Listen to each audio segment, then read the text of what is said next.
Salut tout le monde, j'espère que vous allez bien. Deuxième rendez-vous d'Octobre Rose avec une deuxième sportive.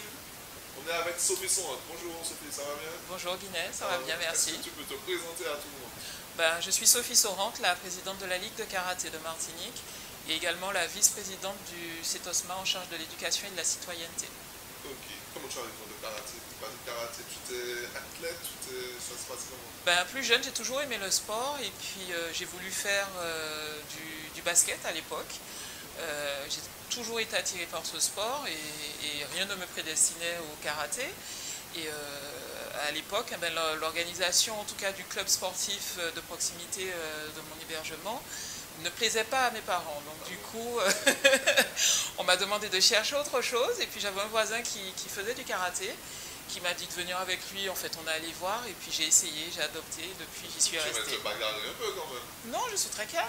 Tu veux juste pas te chercher, c'est ça? Voilà, tout à fait. Tu as quel âge? J'avais une quinzaine d'années à l'époque. Ouais, j'étais déjà adolescent. Jusqu'à maintenant, avec des évolutions parfois inattendues, mais tout aussi agréables et une bonne expérience. Et puis, un parcours, on va dire que je ne regrette pas parce que c'est vraiment du positif. Dans la construction personnelle, dans la construction générale, oui, c'est avec beaucoup de plaisir. Mais comment tu peux pas arriver présidente de la Ligue?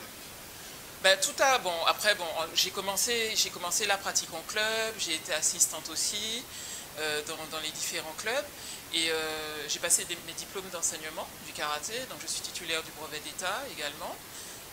Je suis également ceinture noire 4e dan aujourd'hui et j'étais vraiment attirée, puis je me disais que peut-être que j'avais à un certain moment peut-être quelque chose à apporter. Je trouvais intéressant l'action de la Ligue, je me disais peut-être que j'ai quelque chose à faire. Donc j'ai commencé en tant que présidente de la commission féminine, commission femmes-enfants, et puis ça me plaisait bien, on avait une bonne équipe, une bonne ambiance. Après j'ai dit c'est pas mal, et puis en voyant de plus près, j'ai postulé pour être au comité directeur. Donc j'ai commencé en tant que secrétaire générale adjointe. La secrétaire générale en cours de mandat a démissionné, donc du coup je suis passée secrétaire générale. J'ai fait 2 Olympiades et demie en tant que secrétaire générale. Et puis le président sortant ne souhaitait pas, en tout cas, ça faisait quand même 4 Olympiades qu'il était là. Je pense qu'il a donné de sa personne et de son temps. Et puis voilà, je me suis présentée, mais j'avoue que je n'ai pas commencé en me disant je vais devenir ceinture noire, je vais devenir présidente, je vais être membre de la... Voilà, c'est vraiment des concours de circonstances, des situations qui font que... Et puis on relève le défi. Quel est le niveau réel du karaté martinique? Alors, après Covid, je vous dis, je ne sais pas. Je sais pas. Avant Covid, en tout cas, on avait un niveau totalement correct qui était en croissance. En fait, on essaie en tout cas de structurer pour pouvoir permettre au karaté et aux disciplines associées de se développer. C'est pas toujours évident, et puis après de très bons athlètes, on va dire, on n'en a pas tous les 4 matins, c'est comme toutes les disciplines. On a des petites perles de temps en temps, et l'idée en tout cas c'est l'action de la Ligue en fait se dirige vers le haut niveau, on va dire, donc permettre à ceux qui souhaitent faire du haut niveau au karaté d'y arriver, les accompagner sur ça. D'autres vont peut-être entamer la démarche mais ne vont pas aller jusqu'au bout, puisqu'on ne devient pas athlète de haut niveau et quoi qu'on fasse en s'entraînant de temps en temps, et voilà. Et puis la démarche aussi de la Ligue et la politique et le fonctionnement, c'est aussi la partie populaire, la partie de masse, parce que c'est ce qui fait l'essentiel de nos licenciés. Ok, mais on a combien de licenciés justement? Alors j'ai envie de dire, avant Covid, on était à 1400. Après Covid, l'année dernière, on était descendu à... On avait perdu un tiers de nos effectifs. Et cette année, le contexte fait que... Alors j'y suis pas encore allée pour voir un petit peu où est-ce qu'on en est. Bon, parce que je me fais pas d'illusions, on voit très bien comment ça se passe. Avec toutes les restrictions, le contexte sanitaire, le moral est à zéro pour tout le monde, donc c'est compliqué, et puis un environnement et un contexte qui n'encourage pas, en tout cas, la reprise immédiate. Ouais, c'est malheureusement dans tous les sports. Mais avant le Covid, les licenciés étaient plutôt jeunes, plutôt âgés, ça se passe comment? Bizarrement, on a une représentation des âges, des catégories des âges qui est alors plus élevée sur les seniors, juniors, seniors, et puis les plus petites catégories. Et puis on a un creux sur tout ce qui est minime, benjamin, minime, cadet. Voilà, il y en a moins. Donc c'est pour ça, en tout cas, depuis la fin de l'année dernière, nos actions, en tout cas, sont dirigées vers ces catégories-là. On a combien de clubs en Martinique? Alors, quarantaine de clubs. Il faut savoir que la Ligue de karaté, la Fédération française de karaté a délégation pour d'autres disciplines, en plus du karaté, qui sont pas en mesure de se structurer par elles-mêmes. Et en Martinique, parmi ces disciplines associées, qu'on appelle disciplines associées, on a le Krav Maga, on a le Wushu, on a le Yosekan Budo, on a le Viet Vo Dao qui sont représentés. Donc toutes ces disciplines confondues, on a à peu près 39 à 40 clubs. C'est un beau petit vivier. Maintenant, on ne sait pas ce que ça va donner, en tout cas post-Covid, ou bien enfin pendant Covid, parce qu'on n'a pas encore fini avec le Covid, a priori. Et comment se structure, par exemple, un jeune qui a du talent, il ira certainement dans un club, est-ce qu'il y a un pôle espoir? Quel est le parcours en fait d'un jeune? Exactement. Voilà. Ah ben, en fait, un jeune, alors c'est pas dès son premier jour qu'il sait qu'il aura du talent. Maintenant, c'est vrai on voit, il y a des jeunes qui ont des habilités, des appétences pour faire certaines choses. On se dit, tiens, celui-là, il aurait fait un bon karatéka, un bon combattant ou un bon technicien, parce qu'on voit par exemple par rapport aux appuis, par rapport au déplacement, par rapport à... Maintenant, il apprend tout ça. Et à partir d'un certain niveau, enfin, pas niveau par rapport au grade, niveau par rapport aux années de pratique, plus souvent que par rapport au grade, on a ce qu'on appelle chaque année en fait une détection. Donc les clubs en fait sont invités à envoyer leurs éléments, leurs licenciés les plus talentueux selon eux, et ils se retrouvent sur une journée de détection parce qu'on a une structure régionale avec des entraîneurs régionaux, combat, puisqu'on a 2 exercices, combat et kata. Et ils se retrouvent à ce moment-là pour créer ce qu'on appelle une sélection, et qui est composée d'athlètes prometteurs en devenir, et puis d'athlètes qui sont déjà un peu plus confirmés, et qu'on veut amener, peut-être qui sait, en équipe de France, comme on l'a déjà vu. Quel athlète qui est déjà en équipe de France, par exemple? On a eu, alors là ces jours-ci on n'en a pas, bon, on a eu, qui est aujourd'hui entraîneur national, on a eu Lionel Nardi, qui est, comme je l'ai dit, qui est l'entraîneur national de l'équipe de France. On a eu Mathieu Gillier du Fournier qui a été en équipe de France. On a eu Nicolas Nier des Conseils également qui était en équipe de France. Et puis d'autres avant, dont j'ai pas le nom, et puis d'autres qui sont allés, qui malheureusement n'ont pas pu rester, parce qu'il faut savoir que quand on va en équipe de France, on n'y va pas quand on est senior, parce que c'est beaucoup plus difficile et c'est déjà presque trop tard, on va dire, on y va relativement jeune. Et c'est une préparation à ce que le jeune soit séparé de sa famille, et voilà, on n'y va pas du jour au lendemain. Et la distance aussi fait que ça rend les choses difficiles. Mais forcément, pour être un karatéka de haut niveau, il faut partir, on peut pas rester ici. C'est très difficile de rester ici parce qu'on perd la chance d'avoir davantage d'affrontements. Et puis, bon, pour les rassemblements, même si, c'est-à-dire que impossible, moi, je n'aime pas ce mot-là, c'est pas impossible, c'est plus difficile. Mais il faut avoir la volonté pour le faire. Quel objectif vous avez pour emmener le karaté martiniquais encore un plus haut niveau? Est-ce que vous allez faire un pôle espoir karaté, ou comme il y a un pôle espoir judo, il y a un football? Pourquoi il n'y a pas un pôle espoir karaté? Alors le pôle espoir est en fonction en fait des disciplines, parce que les disciplines qui ont des pôles espoir sont des disciplines olympiques. Il faut savoir que le karaté, malheureusement, n'est pas une discipline olympique. On était en sport additionnel cette année, en 2020, où on a fait une belle prestation. En tout cas, le karaté, à mon sens, a fait une très belle prestation. Médaille d'or qui permet, en tout cas, de renflouer les médailles d'or de l'équipe de France, pour la France.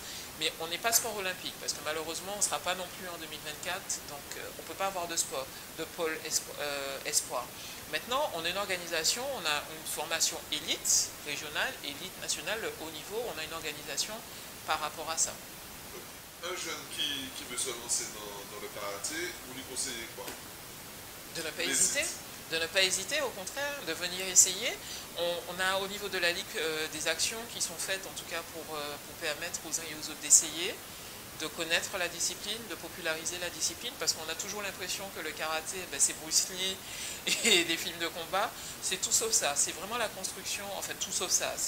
C'est vrai qu'on apprend à se défendre, on apprend à avoir le contrôle de soi, on apprend à avoir du respect, on apprend à avoir de l'humilité. Enfin, voilà, on a un code moral sur lequel on brode autour, en tout cas pour inculquer des valeurs, puisque le dojo, en fait, pratiquer du karaté, pratiquer un art martial, c'est un art de vie. C'est un fonctionnement, c'est un esprit sain dans un corps sain.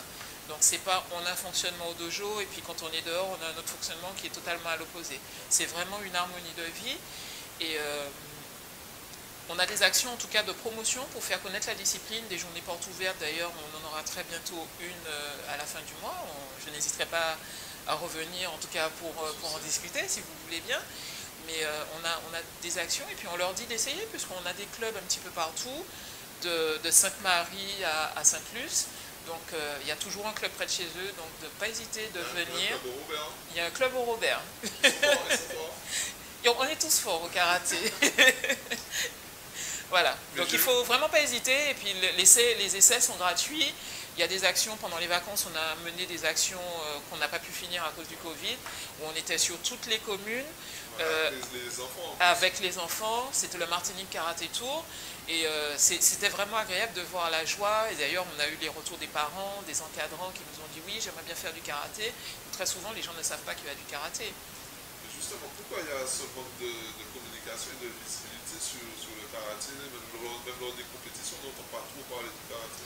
Alors que le football, on entend parler du football. Je vous repose la question, hein, messieurs les journalistes et les reporters sportifs. Alors le karaté a une meilleure lisibilité aujourd'hui, mais elle n'est pas du tout celle du football.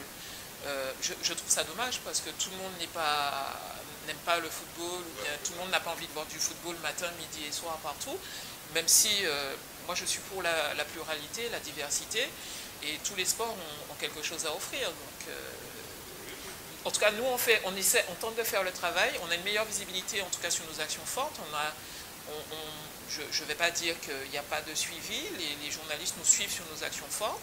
Maintenant, c'est vrai qu'ils ne vont pas venir tous les 4 matins dans nos compétitions comme ils le font au foot et puis nous offrir le même temps d'antenne. Si vous m'invitez, je viens, même si c'est des petits, je viens filmer. Ah ben c'est noté, c'est noté. C'est noté en tout cas. Et je trouve que c'est très important, au-delà de la discipline, c'est très important pour les pratiquants, parce que quand on a un jeune qui est champion de karaté de Martinique, et puis il ne se voit pas à la télé, ou bien les copains ne le voient pas, moi je trouve que c'est de la valorisation pour les jeunes, et puis c'est comme ça qu'ils ont confiance en eux, et qu'ils ont envie de persévérer dans cette voie-là, plutôt que dans la voie où ils vont traîner dans la rue, où ils sont assis devant la télé. Donc, moi je dis que c'est aussi une responsabilité de notre part aussi pour faire en sorte que la discipline soit médiatisée, hein, au-delà des licenciés de la connaissance, mais aussi pour valoriser et puis pour remercier en tout cas ceux qui s'engagent, parce que même si c'est deux jeunes qui sont en compétition, c'est 2 jeunes qui ne seront pas dans la rue, 2 jeunes qui ne seront pas assis devant la télé, ne rien faire ou à assimiler des choses qui ne leur apportent rien du tout. Exactement. Est-ce que vous savez déjà comment va s'organiser la saison là avec le Covid? Mon Dieu, si je savais. Si je savais, je n'ai vraiment aucune idée. La seule chose, c'est que dimanche, on a le colloque de rentrée avec les présidents et directeurs techniques de club. Alors le contexte fait que exceptionnellement cette année, on l'a proposé en présentiel et en distanciel pour permettre au maximum de participer. Mais je vous avoue que c'est très difficile parce que le moral des uns et des autres en a pris un coup. Ça commence à faire long, ça commence à être difficile. Enfin, ça commence. Pour certains, ça l'est depuis longtemps. Pour d'autres, voilà, tout ce qui traîne se salit et là, on traîne vraiment. Donc l'idée, c'est de repartir parce qu'au national, tout le monde est reparti. Si on veut resté dans la course, puisqu'on était dans la course, j'espère qu'on l'est encore, il faut qu'on reparte. Et puis plus on prend du temps pour repartir, plus on aura du mal à repartir. Okay. Qu'est-ce qu'on vous souhaite pour cette année? Bon vent. Bon vent et puis une bonne saison sportive, mais vraiment de repartir parce qu'on en a tous besoin, les jeunes en ont besoin, les jeunes et les moins jeunes, tous ceux qui pratiquent, et puis les bénévoles aussi qui s'engagent, parce que s'ils s'engagent, ils ne le font pas pour l'argent, parce qu'ils ne sont pas payés, mais ils le font pour le plaisir de voir en fait leurs actions, leur engagement arriver à un point, évoluer et apporter leur pierre à l'édifice. Donc oui, on en a besoin. Donc c'est pour ça qu'on fait le colloque, enfin on a l'habitude de le faire, mais le mot d'ordre, ça va être on y va. On est au Saint-Osman, j'avais interviewé Clément Marie ici, j'ai une grosse pensée pour lui. Tout à fait. Est-ce qu'on sait déjà qui va le remplacer, comment ça va s'organiser? Ça peut être vous? Pas du tout. Pas du tout. J'ai bien assez de responsabilités comme ça et puis j'aime bien... moi je suis du genre où on s'engage pour faire. On ne s'engage pas pour boucher un trou ou autre chose. Et je n'ai aujourd'hui pas le temps de faire plus que ce que je fais là en ce moment. Donc la place, vous le saurez bien assez tôt puisqu'on a prévu la réunion la semaine prochaine. Donc, dès la semaine prochaine, vous aurez... Je vais informer tous ceux qui sont sur la chaîne de l'évolution du karaté. En tout cas, merci beaucoup, ça a été un plaisir. Merci. Et puis j'espère venir avec, être habillé comme ça sur le tatami, pour pouvoir me défendre un peu. Ben, avec plaisir. Et en plus, c'est bien comme vous disiez ça, parce qu'avant le Covid, en fait, au karaté, on a toujours des projets. C'est du monde et de l'argent des fois qui nous manque, mais on a des projets plein la tête. Et ça fait 2 ou 3 ans qu'on envisage de faire en fait une séance de découverte avec les journalistes, avec les hommes politiques, etc. Donc peut-être que cette année, le Covid, parce que le Covid, en fait, moi je dis, dans toute chose négative, il faut tirer le positif. Donc peut-être que le Covid nous aura fait réfléchir, aborder les choses différemment et on arrivera peut-être à mettre ce projet en place. Donc il serait certainement habillé en kimono prochainement. Vous pouvez voir Félix Mérine, il est chargé des sports maintenant à la Cité. Je pense que ça ne lui déplairait pas. Je le vois habillé comme ça et faire du kata, c'est un grand sportif. Tout à fait. Surtout qu'il y a des similitudes entre les différents sports, le karaté et ces sports-là. Tout à fait. Il n'y a pas de souci. Au plaisir de vous revoir. Au plaisir. À la prochaine. Tout le monde, on se voit la semaine prochaine. Profitez de la vie, faites du sport tant que vous pouvez. Bye bye. Au revoir, à bientôt.